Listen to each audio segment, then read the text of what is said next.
En estas remotas montañas, un joven dedicó su vida a Dios y eligió seguirlo.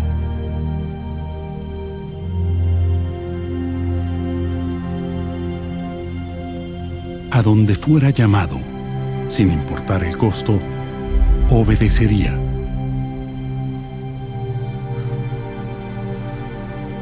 En respuesta, Dios lo guiaría en un viaje extraordinario.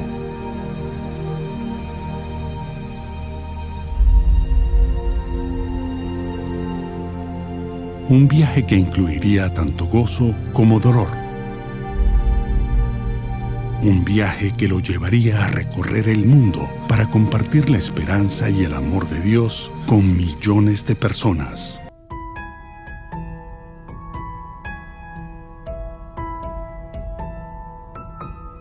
Dry Fork, una pintoresca comunidad agrícola en Virginia, pero para Charles Stanley, la vida aquí estaba lejos de ser serena. Charles nació en 1932, en medio de la Gran Depresión, una época en que la pobreza y la adversidad eran una forma de vida. Cuando Charles apenas tenía 9 meses, su padre murió. Destrozada, su madre quedó sola y tuvo que hacer frente a circunstancias terribles. Rebecca no tenía familiares a quienes recurrir, no tenía trabajo ni ahorros, pero por la gracia de Dios salió adelante. Ella nunca dijo no puedes o no funcionará, solo me recordaba esto: confiaremos en el Señor, confiaremos en Dios, Él siempre ha sido fiel y nos va a ayudar a salir adelante, no importa lo que pase. Creo que eso quedó fijo en mi mente: no dudes de Dios, solo confía en Él, no importa cuán difíciles se pongan las cosas o lo que necesites, Él siempre está ahí. Rebecca y Charles se mudaron a la ciudad vecina de Danville, donde Rebecca consiguió un empleo en la fábrica textil del lugar. Durante la Segunda Guerra Mundial, Dan River Mills surtió pedidos del ejército. Para Rebecca, el trabajo ya era estable, aunque no así su vida. Los primeros 17 años de mi vida nos mudamos 16 veces, pero nunca vi a mi mamá desanimada. Rebecca era una mujer sin pretensiones, trabajadora y con poca educación. El único libro que poseyó fue una Biblia. Con ella enseñó a Charles a amar y obedecer la palabra de Dios. Le enseñó cómo vivir. El mayor regalo que me dio, si pudiera reducirlo a una cosa, fue enseñarme a orar. Yo la escuchaba orar, luego veía a Dios contestar. Me enseñó a orar, me enseñó cómo escuchar a Dios y confiar en Él. Yo veía cómo Dios intervenía todo el tiempo. Luego ella le daba toda la gloria. Mi mamá cada noche se arrodillaba junto a la cama, a veces ya estaba acostado y decía: sal de la cama, arrodíllate y oremos. No me dejaba orar en la cama. Estuvo allí, nunca estuvo demasiado ocupada para entrar, trabajaba en el primer turno a veces y otras veces el segundo, y al llegar a la casa, sin importar la hora, orábamos. Aún escucho su voz, hablando con Dios de mí ahí junto a mi cama y diciendo: Señor, quiero que bendigas a Charles. Ayúdalo en la escuela. Ella oraba por todo. Ya en la universidad, cuando iba a casa, hacíamos lo mismo. De hecho, mamá y yo pasábamos mucho tiempo junto a la cama, hablando de lo que sucedía en nuestra vida, dificultades y penas del lugar donde vivíamos. Ella hizo todo lo que pudo por mí. Y recuerdo que con frecuencia me decía: desearía haber hecho más por ti. Me siento mal de no haber hecho más por ti. Yo le decía: mamá, no se puede comprar lo que hiciste por mí. Cuando Charles tenía 9 años, Rebecca se volvió a casar, pero su nuevo esposo estaba lejos de ser el padre amoroso que ella había esperado. Agresivo y a veces violento, el padrastro de Charles trajo hostilidad a su tranquilo hogar. Sumido en dificultades muy grandes para su edad, Charles buscó refugio en su creciente relación con Dios.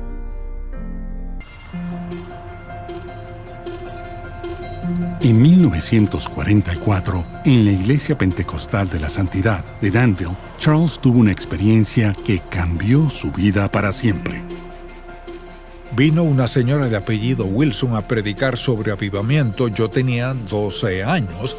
Sabía que Dios trataba de decirme algo, así que un domingo en la mañana ella estaba predicando, hicieron la invitación. No tuve que caminar mucho, me acerqué, me arrodillé y de pronto habían personas orando junto a mí. Le pedí a Dios que perdonara mis pecados y que entrara en mi vida y que quería ser un hijo de Dios, un cristiano. Así que no hay duda en mi mente de lo que pasó. Luego, por alguna razón, todos se alejaron y me quedé solo. Así que el pastor me pidió que subiera al púlpito y dijo: Charles, quiero que les digas a estas personas lo que Cristo ha hecho por ti. Y recuerdo haber volteado a ver toda la iglesia y decir, llorando, no sé todo lo que ha hecho, pero sé que esta mañana me salvó, y seguí llorando. Y no mucho después de eso, pensé en predicar el Evangelio, cuando tenía 14 años. Entonces supe sin duda que eso debía ser. Durante la secundaria, a Charles le pidieron que predicara un sermón en Moffett Memorial Baptist, su propia iglesia. Prediqué un mensaje titulado ¿Dónde estás?, de Génesis 3, cuando Dios se acercó a Adán a preguntarle: ¿Dónde estás, Adán? Estudié toda la semana y oré, Señor, háblame al corazón, porque era la iglesia donde crecí. Allí es donde uno tiene sus mayores jueces, en su iglesia. Recuerdo que subí al púlpito, todo empezó a fluir. Yo estaba ahí parado, sorprendido de mí mismo. Para cumplir su llamado a ser pastor, Charles tendría que ir al seminario. Sin embargo, tenía un obstáculo aparentemente infranqueable. Algo por lo que orábamos con frecuencia y por largo tiempo era como ir a la universidad, pues ella y yo habíamos hablado de eso, de ir al seminario para ser pastor. Yo ganaba unos $18 semanales repartiendo periódicos.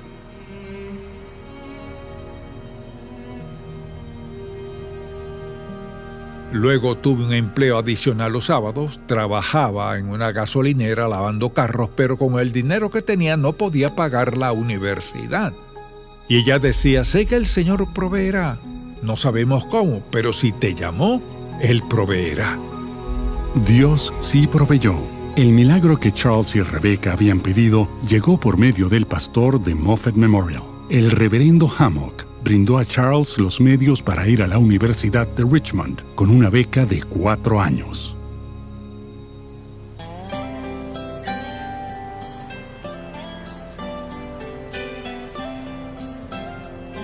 Antes de empezar las clases, Charles decidió visitar a su abuelo, George Washington Stanley, un apasionado predicador pentecostal lleno del Espíritu, en Carolina del Norte.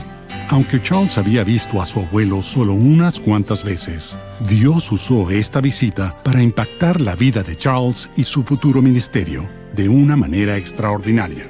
Yo estaba fascinado de que mi abuelo hubiera escuchado a Dios hablarle de cosas específicas y quise saber más.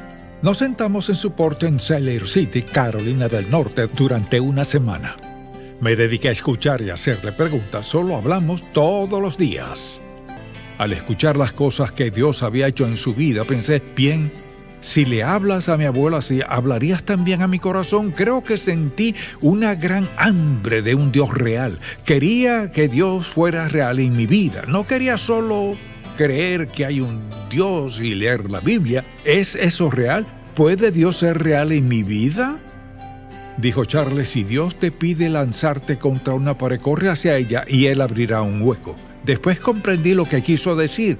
Obedece a Dios y deja en sus manos las consecuencias. Esa afirmación Dios la grabó en mi mente y corazón.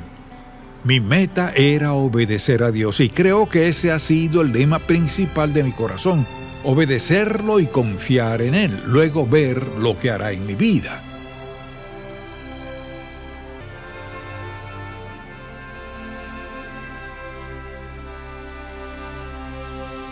En la universidad, Charles conoció a Anna Johnson, una estudiante que compartía con él el deseo de servir al Señor.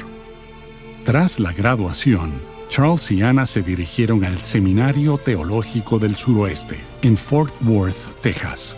Conforme su relación con Dios se intensificaba, también crecía el amor entre ellos. En 1955, Charles y Anna se casaron y empezaron su vida juntos. Antes del último año de Charles en el seminario, los recién casados pasaron el verano en una cabaña de la familia de Anna, en las montañas de Carolina del Norte. Allí, un encuentro inesperado en el lago reveló el propósito de Dios para su viaje. El reverendo Melton había estado aquí más de 50 años. Cuando anunció que iba a renunciar, hubo como un sentimiento de ¿a dónde iremos? Alguien hizo la conexión con el Dr. Stanley para que predicara un mensaje de prueba. Estábamos pescando y un hombre se acercó y me dijo, ¿eres Charles Stanley? Dije sí. ¿Es seminarista? Dije sí. Pues nuestro pastor se irá de vacaciones y querría predicar el domingo, y le dije que lo haría. Así que fue el domingo y me dijeron, quisiera venir el próximo domingo, pues el pastor se tomará 2 semanas. Dije bien.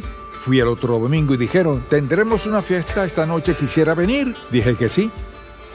Dijeron, tuvimos una junta y decidimos que lo queremos como pastor. Para empezar, estaba en el seminario. Dije, no puedo porque me falta un año de seminario. No, y no pueden llamarme pastor, no. Sabemos que aún le falta un año y el doctor Melton, su nombre era Noah Abraham Melton, que había estado ahí 47 años, él dijo, con gusto esperaré, pues creo que usted es al que necesitamos. Aunque era su primera iglesia, nadie podía notarlo por su forma de predicar y su forma de dirigir la iglesia. Esos primeros meses que estuvo aquí, la gente empezó a ver que era un ministro experimentado. Se notaba que había sido llamado al ministerio por el Señor y que no había sido su idea ser pastor. Él fue llamado a predicar. Uno podía pasar por las casas de algunas personas y ahí estaba el Dr. Stanley, sentado, hablando con diferentes personas. Y recuerdo que tenía un mapa de la comunidad con los nombres de la gente e iba a visitar a todos y hablar con ellos. Había una sensación como de Dios realmente nos ha bendecido. Cuando él llegó aquí, le pidieron dar clases en la Universidad Bautista que está frente a la iglesia. Y enseñó allí y lo quisieron mucho también. Era un joven recién graduado del seminario a quien le pidieron dar clases en una escuela para nuevos pastores. Había algunas personas en la iglesia en una reunión normal con los Stanley en la casa pastoral. Cuando entraron, notaron que había un pequeño calcetín colgado de una repisa. Y esa era su manera de anunciar que esperaban un niño. Por supuesto, era Andy. Fruitland fue el primero de muchos inicios para Charles, su primer nombramiento, su primera casa y el nacimiento de su primer hijo, Charles Andy Stanley. No lo entendí entonces, pero recuerdo que uno de los diáconos comentó un domingo después del servicio, él no estará con nosotros mucho tiempo. Había una sensación de que su ministerio iba a crecer y él se iría de aquí.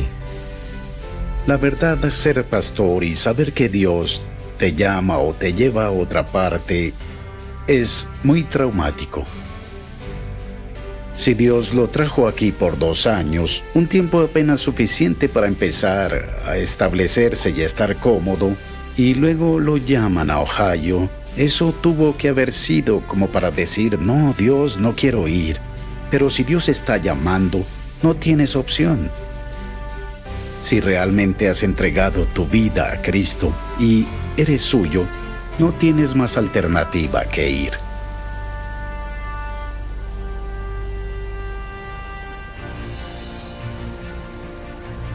En otoño de 1959, Charles respondió al llamado a ser el pastor de la iglesia bautista Fairborn, en Fairborn, Ohio. Éramos una iglesia militar. La fuente principal de empleo era la base aérea Wright-Patterson. Debido a la transferencia de gente, había personas que procedían de todo el país. El doctor Stanley era muy alto y su personalidad imponente y estricta. Y estaba bien, pues era la costumbre de aquí y era lo que se esperaba de un líder. Tenía una forma muy dinámica de predicar. Él no gritaba. Hacía una presentación conversacional y era como escuchar las palabras de Dios. Era fácil de escuchar. No te quedabas dormido en sus mensajes. A veces cuando quería enfatizar algo importante decía, escuchen, miren. Nuestra iglesia estaba creciendo en número, se llenaba a reventar. Estaba llena casi todos los domingos. Nuestro primer santuario quedó pequeño muy rápido cuando el doctor Stanley estuvo aquí. Las clases tenían que darse en la cocina, clases en las escaleras. Abajo en el área infantil donde estaba la guardería. Tuvieron que dividir un cuarto con bloques de concreto porque seguíamos creciendo y llegaban muchos niños. Crecimos hasta más de 300 miembros. 350 y creo que 200 fueron por bautismo. Muchos eran de familias militares y recuerdo que el doctor Stanley decía que éramos un punto de lanzamiento de misiones. Creo que la razón de que tanta gente se identifique con él es que necesitan esa esperanza que él puede darles mediante la obediencia. Así como la iglesia creció, también la familia Stanley. Charles y Anna tuvieron su segundo bebé, una niña, Rebecca Louise. El año siguiente, durante un viaje misionero a Haití, Charles recibió la invitación a predicar en la primera iglesia bautista de Miami. La iglesia necesitaba un nuevo pastor y le pidió a Charles que considerara el puesto. Cuanto más oraba, Charles se sentía más seguro con el llamado de Dios a su familia en Miami. El domingo que leyó su renuncia, él y Annie cantaron una canción, Su camino y el mío, como una forma de anunciarnos que Dios le tenía un lugar y que iba a obedecer, una oración para que pidiéramos que la voluntad de Dios fuera nuestra voluntad y que la siguiéramos también. Él era sumamente querido y apreciado por mucha gente. Les pesó mucho que se fuera, pero entendieron que Dios lo llamaba y debía hacer su voluntad. Eso es lo que siempre nos enseñaba, que lo que Dios nos pida es lo que debemos hacer.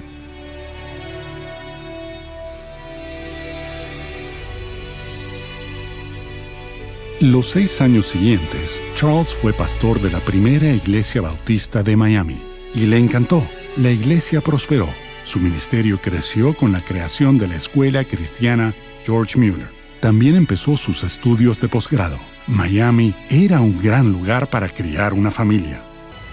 En 1968, Charles sintió que el Señor lo llamaba a mudarse otra vez. Como lo esperaba, cierto domingo, un comité de Bartow, Florida, llegó a la iglesia.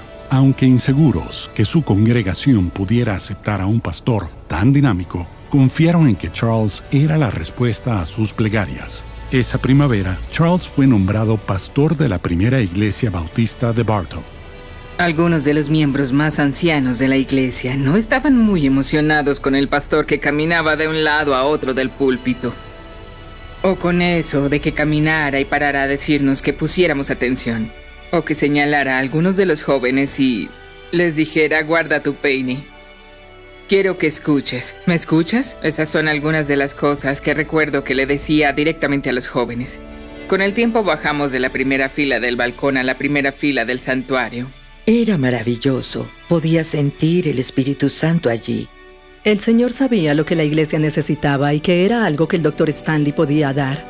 Sus sermones eran sobre la vida cristiana, de cómo Dios podía marcar la diferencia en su vida, de una relación personal. Y no estoy segura de que oyéramos mucho de relaciones personales en esos días. Era un pastor, no solo predicador.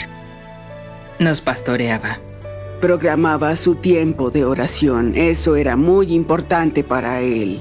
Algo que me impactó profundamente siendo muy joven fue el número de personas que, sin querer, lo interrumpían en su oración, tanto en su estudio en casa como en su estudio en la iglesia. Y cuando hablaba con Dios en público, uno sabía que había una conexión, Quiero decir que cualquiera que esté tan cerca de Dios o buscando su corazón, sin duda Dios tiene sus manos en esa persona.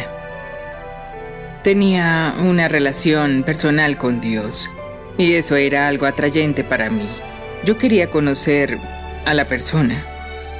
Dios, Jesús, quería que fuera algo personal y Charles Stanley lo exhibía. Él era una imagen de eso para una joven como yo.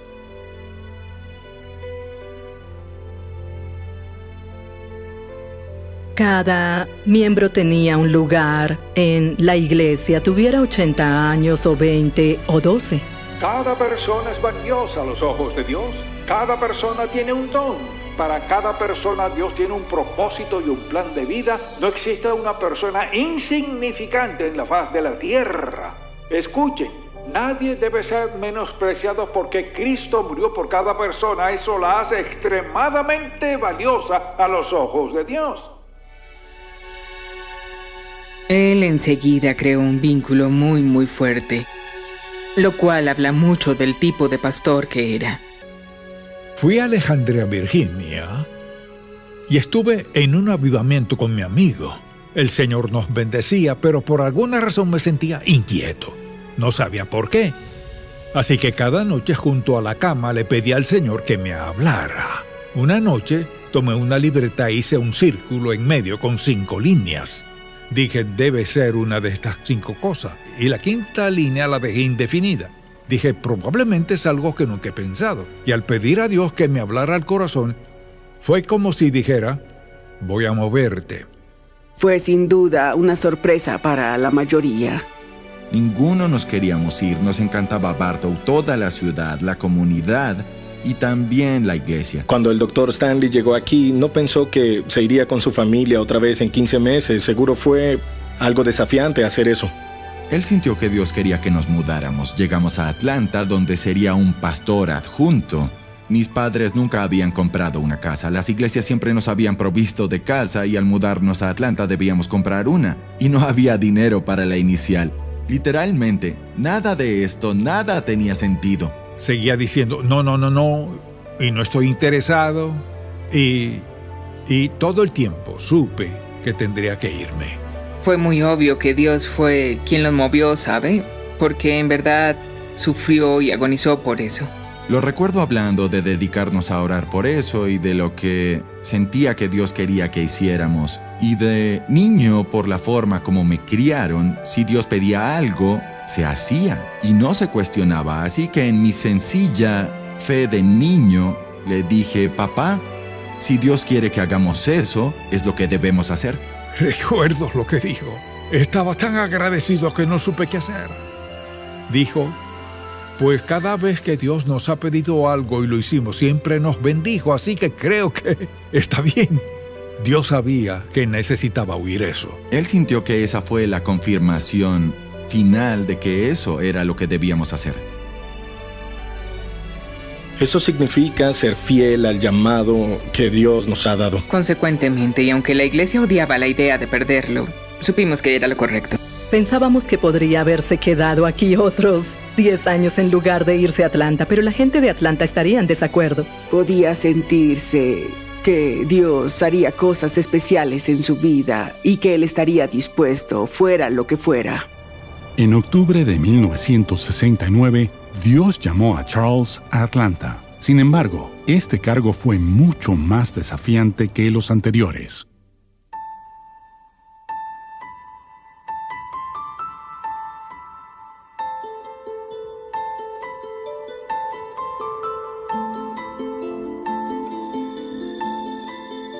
Al mudarnos a Atlanta, empezamos otra vez. El caballero que invitó a mi papá a la primera iglesia bautista de Atlanta nos recibió en su casa. Nueva escuela otra vez, hicimos nuevos amigos y debido a eso, rápidamente me relacioné bien en la iglesia y mis amigos de la iglesia aún son mis amigos, uno de ellos, Louis Giglio. De alguna forma creo que Dios planeó la unión de nuestras vidas y nos convirtió en los mejores amigos. Como pastor adjunto, Charles Stanley predicaba los domingos y miércoles por la noche. Su estilo evangelístico pronto causó un impacto. escuché al Dr. Stanley predicar su primer mensaje en la primera iglesia bautista y estábamos muy emocionados de tener a un pastor adjunto joven en el personal. Diré que cada creyente que camine en el poder del Espíritu, que crea lo que dice este libro y quiera aceptar lo que la palabra dice por simple fe y empiece a ejercitar la verdad y el poder de la oración, el pueblo de Dios es liberado. Era un evangelizador apasionado, puedo decirlo. Casi todos los servicios eran como un avivamiento.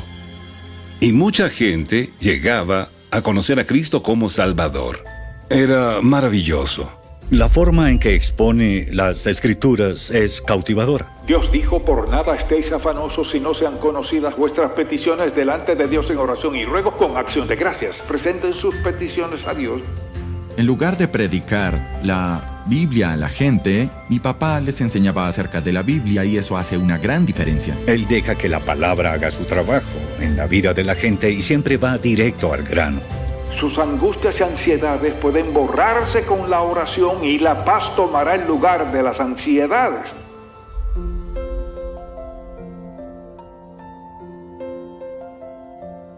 Recuerdo que muchos viernes el Dr. Stanley llegaba a casa del trabajo en la iglesia y yo iba a pasar la noche en la casa de Andy o íbamos a alguna parte y esto fue hasta la universidad. Y el Dr. Stanley cruzaba la puerta, ponía su saco en la mesa de la cocina, desaparecía unos minutos, regresaba con ropa casual y salía por la puerta con una Biblia, una libreta de notas y un galón de agua y nos decía, los veré mañana. Luego, muchos sábados nos preparábamos para salir por la noche, íbamos a algún concierto o compartir con amigos o lo que fuera. Como a las 7, el auto entraba, bajaba el Dr. Stanley, el galón de agua vacío, la Biblia, pero la libreta de notas con todas las páginas arrugadas y con mucha tinta por doquier, página tras página tras página con todo lo que venía del cielo. Este hombre no leía libros de sermones en su estudio, no entraba a internet a preguntar cuál es un buen mensaje de este texto. Iba a Dios para así darle a la gente algo de Dios y cuando subía a ese púlpito, eso es lo que pasaba. Podría pasar el resto de este mensaje diciendo cómo orar por los Cuando el pastores. pastor principal se fue, Charles procedió a predicar los domingos por la mañana. Y aunque la iglesia empezó a crecer, había un grupo de gente que no lo quería como pastor principal. Las personas que estaban en su contra eran líderes, maestros de escuela dominical y aún diáconos a cargo de comités. Delante de Dios y decirle que llevará el nombre de ese hombre ante él hasta que Dios lo cambie. Y le aseguro que lo hará. Algunas personas adineradas encargadas de la iglesia pensaron que deberíamos tener a alguien de renombre, alguien con títulos como de doctor. El ser humano siempre quiere protagonismo. Quien controla, quien manda, quien decide. En cada iglesia hay de esa gente y en la nuestra también. Había unos 7 hombres que manejaban la iglesia, controlaban todo y en cierta ocasión en la que discutíamos un problema les dije, ¿por qué no le preguntamos a Dios? Y uno de los hombres dijo, son negocios, deje a Dios fuera. Mi respuesta fue, ¿cómo puedes dejar a Dios fuera cuando es un negocio? Y eso inició el conflicto. El título del mensaje es, en la oración está la acción. Había una gran cantidad de gente que amaba al Dr. Stanley y lo querían como pastor principal de la iglesia. Pero también había otro grupo y en ese grupo estaban los 7 hombres que manejaban la iglesia en ese tiempo. Y pensaban que el Dr. Stanley era muy joven, muy ferviente y no lo querían como pastor principal de la iglesia. Personas a quienes amaba y tenía presente y que pensaba que me amaban y dieron testimonio de lo que aprendieron. Una semana me abrazaban y la siguiente ya ni me hablaban. Fue un tiempo muy difícil para mí.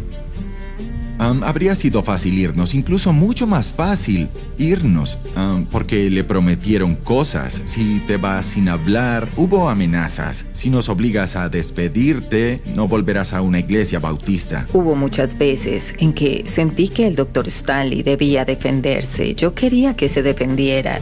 No fue así, no lo hizo y nunca se ha defendido. Le molestó, tenía que molestarle. Pero en cuanto a la emoción. Supo guardar la calma, pues se lo entregó al Señor. Dijo: Dios, como tú quieras, aquí estoy para hacer tu voluntad. Y recuerdo que traía todo eso a casa. Y hablábamos de ello, orábamos, y era un recordatorio. Toma tus decisiones de rodillas, y cuando estés seguro de saber qué hacer, hazlo y literalmente déjale las consecuencias a Dios. Charles continuó predicando a pesar de la presión para que se fuera. En septiembre de 1971, los ejecutivos, los diáconos y un comité de 40 miembros convocaron una junta para rechazarlo como pastor principal. Como un mes antes de la junta, una señora que me había insistido que fuera a verla, me llamó a su asilo para comer con ella, así que fui a verla y dijo: no quiero que se siente, solo quiero mostrarle algo. Era una pintura de Daniel en el foso de los leones y dijo: querido, quiero que me digas qué ves. Le dije todo lo que se me ocurrió. Luego me predicó el mejor sermón. Dijo: hijo, lo que quiero que veas es que Daniel no tiene la vista puesta en los leones. Fue como si Dios me dijera: así ganarás esta batalla. Quiero que veas como si todo lo que pasa viniera de mí. No importa quién lo diga o qué haga, quiero que lo veas como que viene de mí, no de ellos. Y pase lo que pase, mírame a mí, pues yo tengo el control. Eso me liberó mucho. Dios seguía recordándome: ¿vas a creer en lo que ves o creerás en lo que me oyes decir? Yo sé que Él vivió por fe. Lo aprendí de Él. Cada vez podremos saber cuál es la voluntad de Dios en cuanto a cómo orar por cierta situación. Llegó el día de la gran junta, la más grande que habían hecho hasta entonces, y la idea era votar para sacarme. El encargado se levantó y dijo: bien, haremos esto por voto secreto. Un hombre se paró atrás y dijo: no, así no. Hoy esta iglesia va a ver dónde está cada uno. Mi papá no quiso que entrara al santuario durante esa junta por lo contenciosa que sería, así que nos pidió a mi hermana y a mí quedarnos en su oficina. Por tanto, Louis, literalmente, entraba al santuario por una puerta lateral, subía al bautisterio para escuchar, luego salía por ahí mismo de regreso a la oficina para informarnos de lo que pasaba en aquella reunión. Fue ir y venir durante la junta para que Andy supiera lo que estaba pasando. Ni un alma dijo algo negativo de mí. Al fin votaron y gané con el 65%. Después de considerar en oración y estar convencido de que esta es la voluntad de Dios para mi vida y la vida de esta iglesia, hoy aquí acepto el llamado que se me hizo la tarde del 22 de septiembre de 1971 por parte de la iglesia en asamblea a ser pastor de la primera iglesia bautista de Atlanta, Georgia. La iglesia modificó la estructura de poder establecida en ese momento. Dijeron: queremos a Charles Stanley como pastor, nos gusta su predicación. Así que votaron para nombrarlo pastor. Dividió a esposos y esposas, amigos, de todo lo imaginable. Bien, tan pronto fue pastor principal, muchos se fueron de la iglesia. La iglesia se resquebrajó. Y un montón de mis amigos y sus familiares y amigos de mi familia abandonaron la iglesia. Vemos su voluntad, vemos la nuestra, empezamos... Aunque Charles fue elegido como pastor principal, la tensión siguió aumentando por parte de los inconformes que no aceptaban su liderazgo. Comenzamos a ver todo desde su perspectiva. Dios siempre está trabajando. Hay peleas en la iglesia, pero esta fue real. Fue tan intensa que en las juntas de consejo había mucha asistencia. Nadie se perdía estas reuniones en esos días, pues uno no sabía qué iba a suceder. Durante la discusión, un director de escuela dominical subió y empezó a hablar muy mal del Dr. Stanley. Se descontroló diciendo groserías. Y el Dr. Stanley le puso la mano en el hombro y dijo: siéntese. No permitiremos ese lenguaje. Y el hombre dijo: usted siéntese si no quiere que lo golpee. Y mi papá se quedó ahí. Y el hombre con la mano izquierda se volteó y golpeó a mi papá en la quijada. Imagine ser joven en la secundaria y pensar: esto no está sucediendo? Pues toda la iglesia estalló, y recuerdo que de pronto yo estaba al frente con John Glover, quien me acompañaba mientras yo lloraba, y el caos se desató. De inmediato vinieron unas personas y lo bajaron del púlpito. Creo que esto nos mostró a todos que era una batalla espiritual. Con todo y lo que Charles había soportado, vendría otra batalla a amenazar la misma existencia de la primera iglesia bautista de Atlanta. Iba camino a la iglesia y sentí la urgencia de pedirle al camarógrafo que estuviera alerta. Les envié un mensaje en cualquier momento del servicio que les diga: fuera cámaras, corten. Estábamos en una estación en blanco y negro.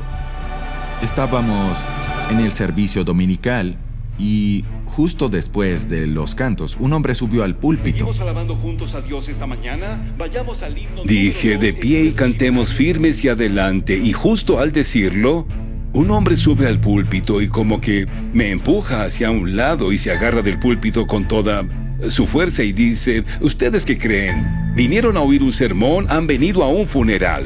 Eso interrumpe la transmisión en vivo. De repente, había 3 universitarios sentados en la audiencia y se levantaron y cantaron el himno firmes y adelante, y la multitud se paró y empezó a cantar. Eso me comunicó un par de cosas. Número 1, la iglesia. Vale la pena sufrir por la iglesia. La iglesia es muy importante. Y en segundo lugar, de una manera muy gráfica, subrayó el hecho de que hay que hacer lo correcto. Hay que lidiar con las consecuencias y finalmente dejar las consecuencias en manos de Dios. Una iglesia de 3,000 personas de un día para otro pasó a ser de 300 personas. Renunciaron 38 de los 60 diáconos y la mitad de los maestros de escuela dominical. Vi al coro desaparecer. Solo quedaron 13 personas en el coro. Algunas personas que dejaron la primera iglesia bautista fueron a la emisora y con su influencia trataron de convencerlos de que nos sacaran del aire por completo.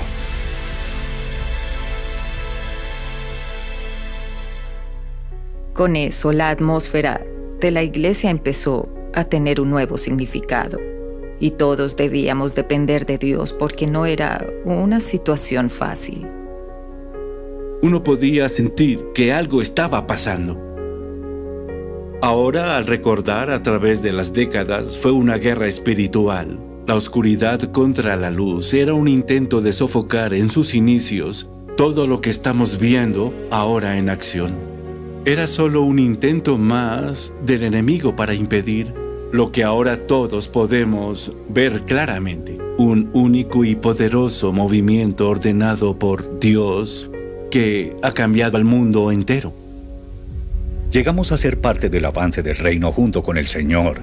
Cristo dice: si eres fiel en lo poco, sobre mucho te pondré. Así que seamos fieles en lo poco y veamos a Dios abrir las puertas en su momento perfecto. El Señor ha dicho a mi corazón: solo predica el Evangelio.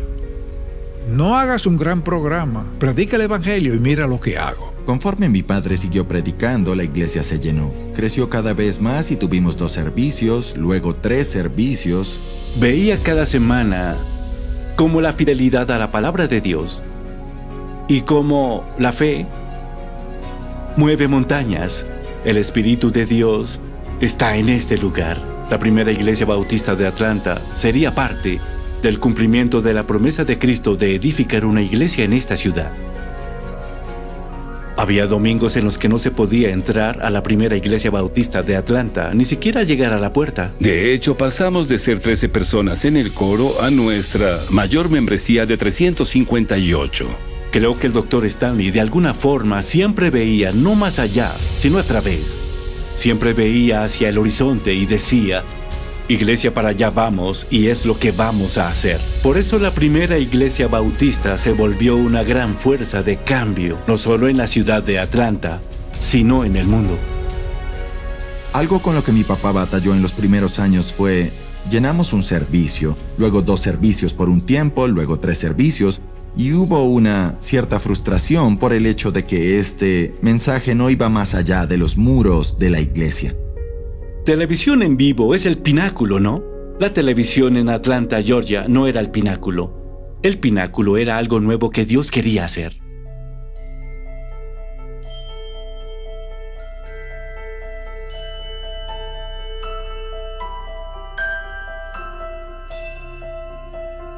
Cuando se detuvo la transmisión en vivo de la primera iglesia bautista de Atlanta, el futuro del ministerio televisivo era incierto, pero Dios estaba por actuar de una manera poderosa.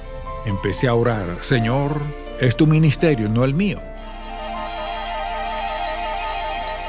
A un año de ese día estábamos en otro canal, así que sacarnos del aire fue lo mejor, porque luego estuvimos en 2 canales a color. Teníamos The Chapel Hour de 8:30 a 9 y servicio de adoración de 11 a 12.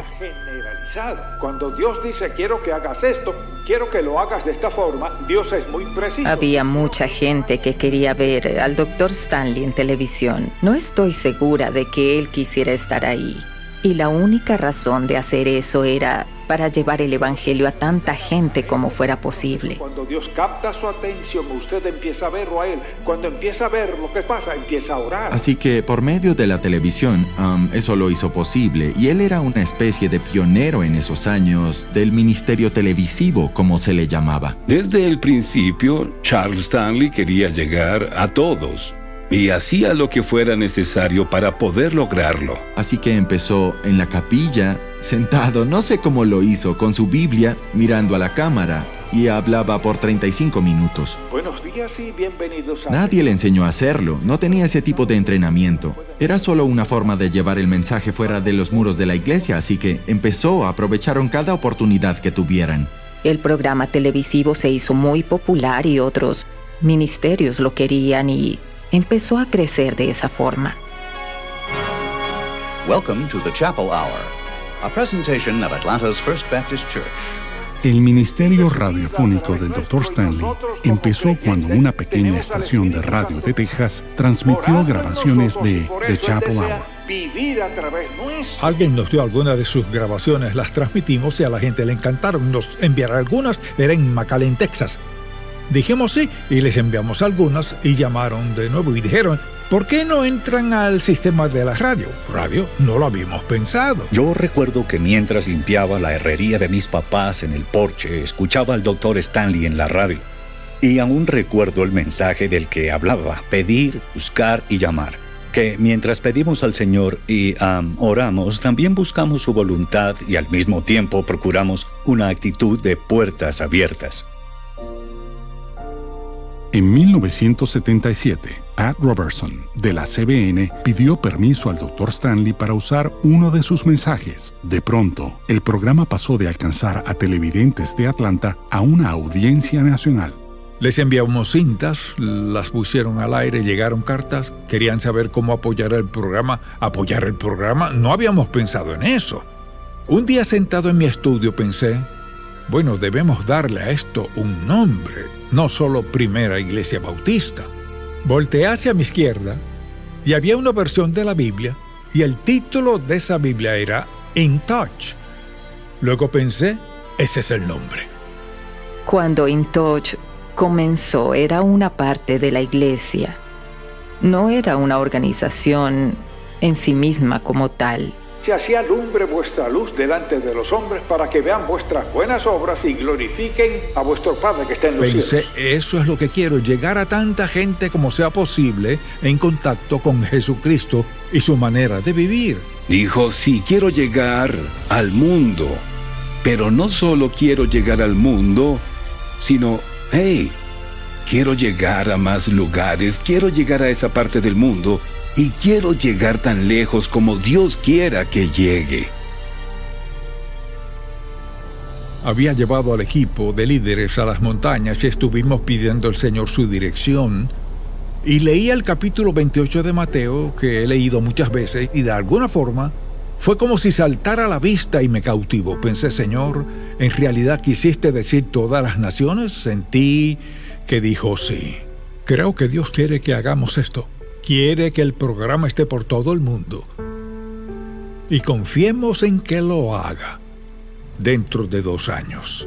Y esa semana estábamos en cada nación del mundo en alguna forma.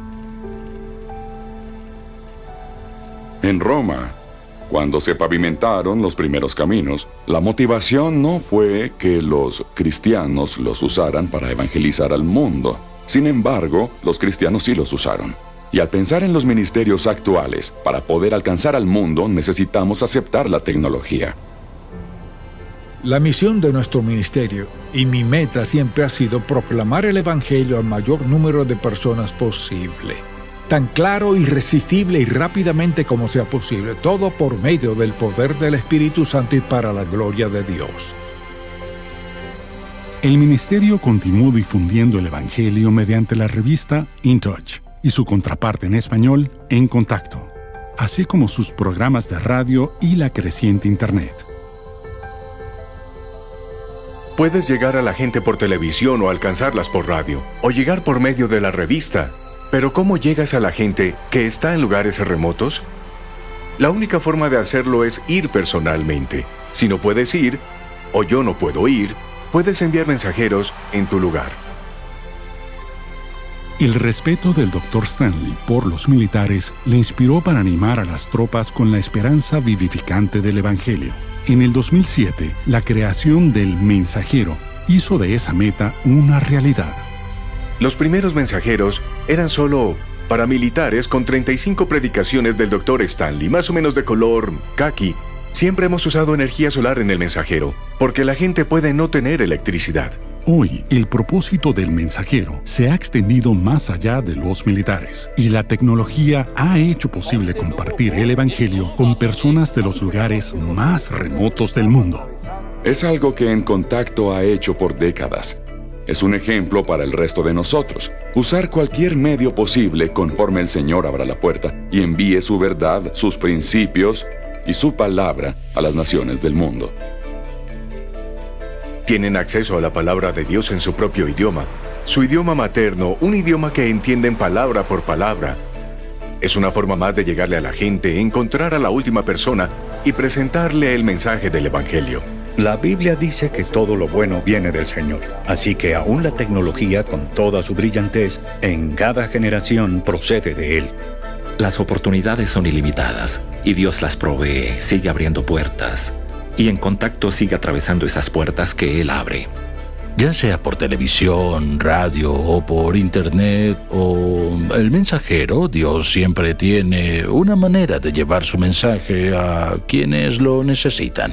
Agradezco que ministerios como En Contacto digan, iremos a la radio, a la televisión, iremos a la palabra escrita, al internet, las redes sociales, lo que sea, para alcanzar al mundo con el Evangelio de Cristo y hacerlo con excelencia. Así que empezaron con 2 pequeñas cámaras anaranjadas en The Chapel Hour. Y esta ha crecido y más gente ha visto y más gente ha escuchado y ha ido a otros países y de muchas maneras con el mensajero. Así que esos primeros pasos de predicar a una cámara cuando nada es más difícil que eso y aprovechar las oportunidades para cadenas locales y luego aprovechar las oportunidades que surgieron y Dios honró eso y ahora están en todo el mundo. Este fue un movimiento de Dios, pero creo que el doctor vio los millones de personas que necesitaban esta verdad para ser liberadas por el poder de la palabra de Dios. Así que siempre buscaba una manera de hacer que ese mensaje se expandiera desde Atlanta y de Estados Unidos hasta donde fuera que Dios lo llevara a los confines del mundo.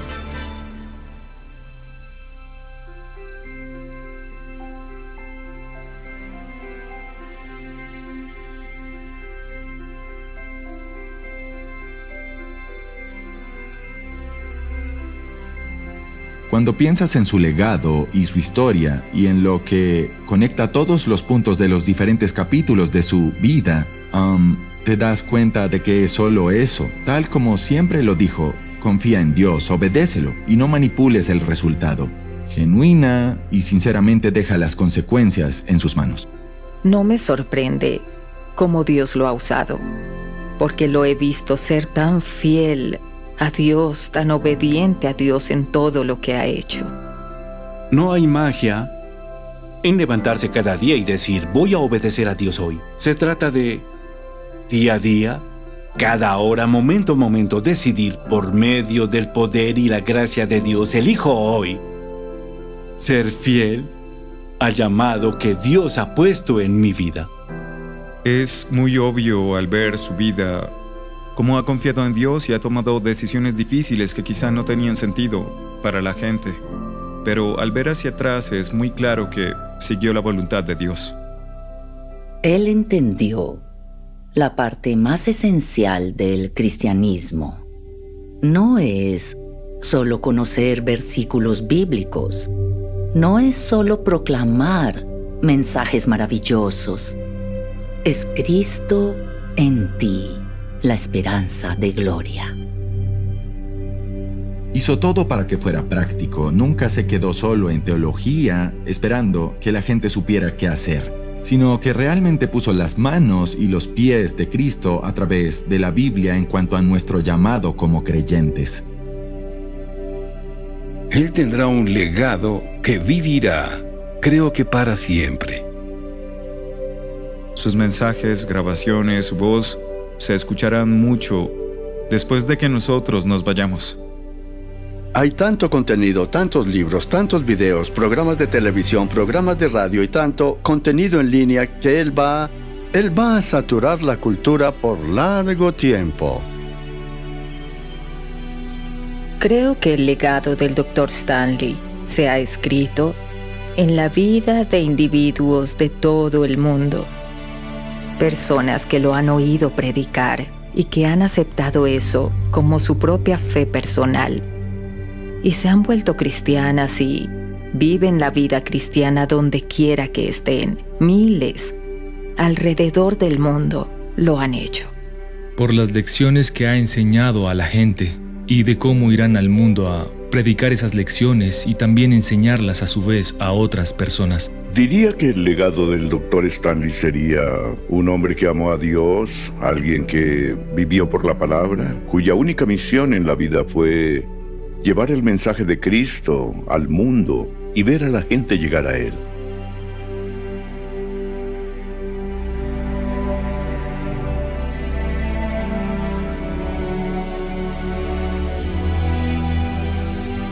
Un sinnúmero de vidas que encaminó hacia un profundo viaje espiritual.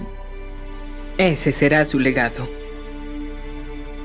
Yo era un universitario en los 90 y en primero y segundo año fui miembro de la iglesia en Atlanta donde el Dr. Stanley enseñaba y fui su discípulo esos 2 años. Fue un enorme paso que vi en mi propia fe. ¡Oh, qué misericordia! Él ha bendecido a tantas personas, enseñado a muchos y predicado sermones que te llegan y te hacen pensar. Su legado permanecerá para quienes vienen detrás, que también predicarán el Evangelio y que enseñarán la Biblia y que también pastorearán a la gente, y ese legado seguirá viviendo en otros que han sido influenciados por su enseñanza. Soy en definitiva uno de los pastores que han sido muy influenciados, quizá principalmente yo, por la vida del Dr. Stanley y su fe. Yo creo que es muy obvio que por mí mismo no estaría haciendo lo que hago ahora si no fuera por ese lapso viendo a Dios usar su vida. Verlo en el ministerio, verlo servir a Dios, amar a Dios y ser un ejemplo para nosotros y nuestros hijos ha sido extraordinario. Es una bendición ser parte de esta familia y ser parte de este legado que el abuelo empezó y mi papá continuó, y espero que nosotros, sus nietos, continuemos con ese legado. Al fin de cuentas, su legado somos yo, su hija y sus nietos, y es un tanto abrumador pensar que soy parte de su legado y no podría sentirme realmente más orgulloso, pero siento de manera apropiada el manto y la responsabilidad que viene de ser su hijo y estar en el ministerio. Así que yo creo que su voz se escuchará por mucho, mucho, mucho tiempo. Gracias a En Contacto, gracias a los medios, las transmisiones, yo creo que su voz se oirá quizá por generaciones.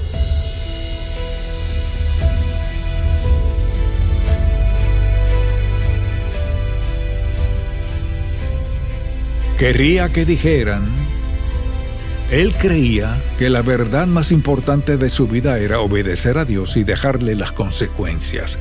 Y parece, por lo que se ve y se oye, que así vivió. Me gustaría que fuera así. Queridos, estoy en casa en el cielo. Todo es tan feliz, todo tan brillante. Hay gozo y belleza perfecto en esta luz inagotable. Toda pena y dolor terminaron. Toda repentina inquietud pasó. Ahora estoy siempre en paz, seguro, por fin, en mi casa celestial.